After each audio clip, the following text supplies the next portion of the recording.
Graça e paz, irmãos e irmãs. Eu espero que você esteja bem na companhia dos seus, aí na sua casa. O nosso texto de hoje é Mateus 7, de 1 a 12, e estamos refletindo sobre uma vida nova para todos. Jesus continua em um monte da Galileia, ensinando aos seus discípulos a ética do reino de Deus.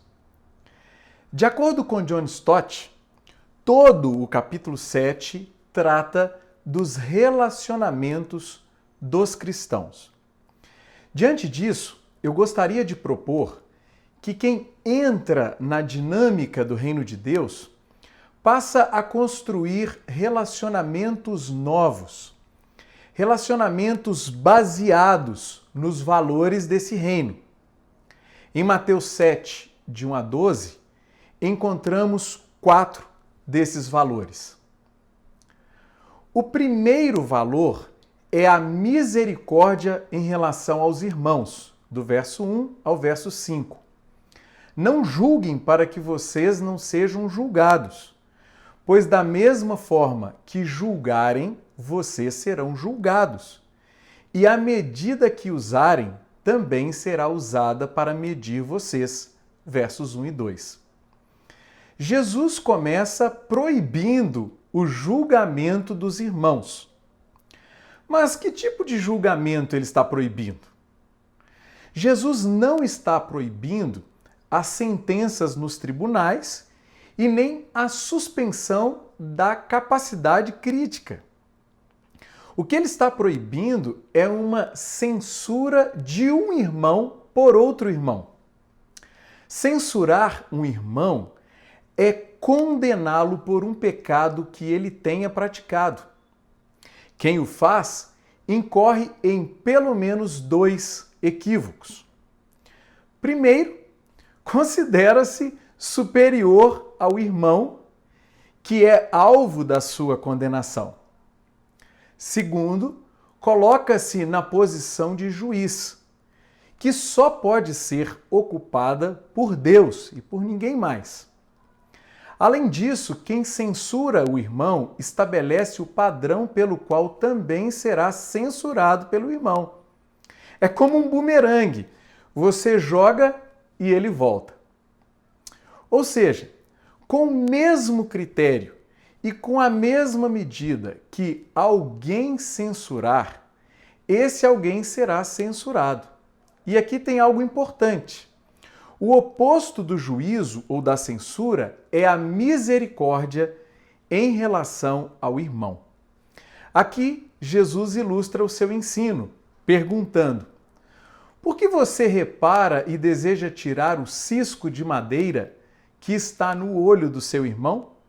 E não se dá conta e tira a tora de madeira que está diante do seu próprio olho? Agir dessa forma é hipocrisia.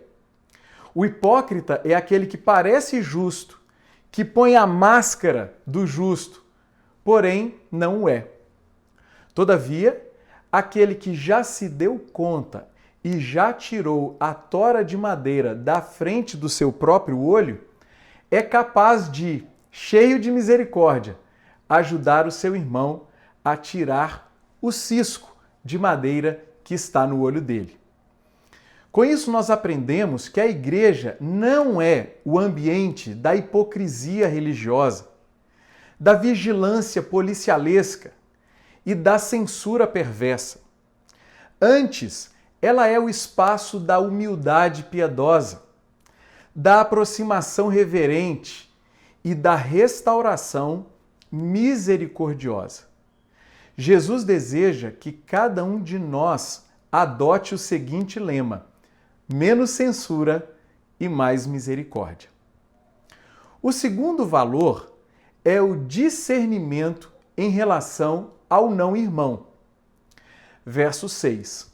Não deem o que é sagrado aos cães, nem atirem suas pérolas aos porcos. Caso contrário, estes as pisarão, e aqueles, voltando-se contra vocês, os despedaçarão. Jesus avança e faz essa declaração, no mínimo, enigmática. Ao que parece, o sagrado e as pérolas são metáforas da mensagem do Evangelho. Já os porcos e os cães são metáforas daqueles que agressivamente rejeitam essa mensagem. Logo, Jesus está ensinando aos seus discípulos a exercitar o discernimento na proclamação. Isso porque não é sábio anunciar a boa notícia a quem a rejeita com violência. Adiante, ele os ensinará o que fazer em relação a quem age dessa maneira. Com isso, nós aprendemos que nós somos chamados a proclamar a mensagem do Evangelho a todos e a procurar discernir as reações de todos. É comum percebermos uma resistência inicial, objeções inteligentes e dúvidas sinceras.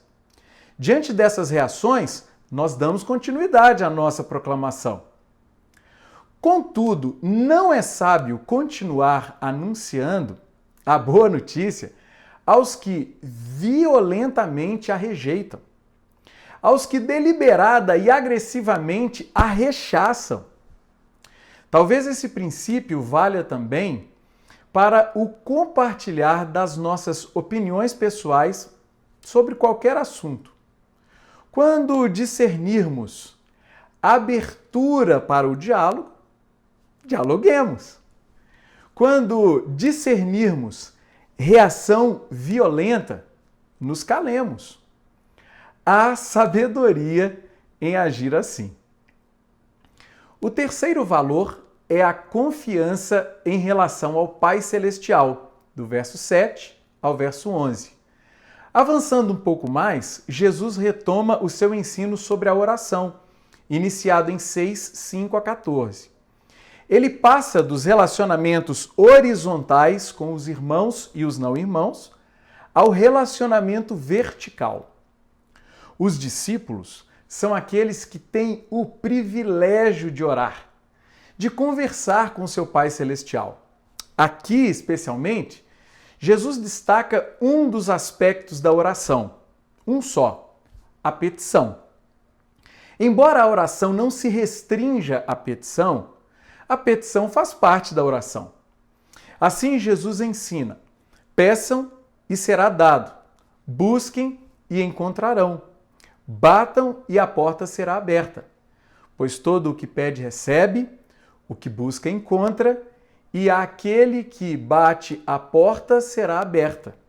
Verso 7. Pedir, buscar e bater são ações presentes em uma escala crescente de persistência. Tempos depois, a quem pede será dado, quem busca encontrará, e a quem bate a porta será aberta.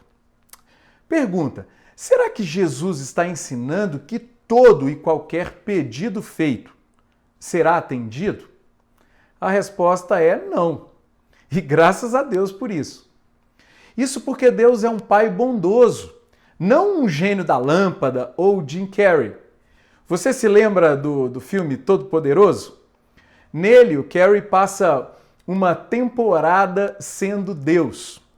Responde sim a todas as orações de todas as pessoas e o mundo vira um caos absoluto. Voltando ao texto, Jesus compara os pais humanos, maus, com o Pai Celestial, bom. Se vocês, apesar de serem maus, sabem dar boas coisas aos seus filhos, quanto mais o Pai de vocês, que está nos céus, dará coisas boas aos que lhe pedirem. Verso 11. Desta comparação, dois importantes detalhes. O primeiro diz respeito ao caráter do Pai Celestial. Ele é bom. O segundo se refere à natureza das suas dádivas aos seus filhos. Elas são boas. Então, quando pedem algo ao Pai Celestial, os discípulos confiam na sua bondade e sabedoria. O Pai Celestial é bom e sabe o que é realmente bom para os seus filhos. Repito, o Pai Celestial é bom e sabe o que é realmente bom para os seus filhos. Dele, eles jamais receberão o mal. Com isso, nós aprendemos que a oração é uma conversa com o Pai Celestial. E nessa conversa há espaço para petição. A nós cabe pedir em conformidade com a vontade revelada de Deus e com as nossas necessidades reais, obviamente. Ao Pai Celestial cabe atender ou não às nossas petições, o que é um grande mistério para nós. Ele ouve todas as nossas orações, embora não atenda todas as nossas petições. O que deve encher o nosso coração é a confiança na sua bondade e sabedoria. O quarto valor é o amor em relação a todas as pessoas. Verso 12. Assim, em tudo, façam aos outros o que vocês querem que eles façam a vocês, pois esta é a lei e os profetas. Esta é a chamada regra de ouro. Jesus a formula positivamente, começando com um enfático faça aos outros. Pergunta: o que os discípulos devem fazer aos outros? Resposta: exatamente aquilo que eles querem que seja feito a eles.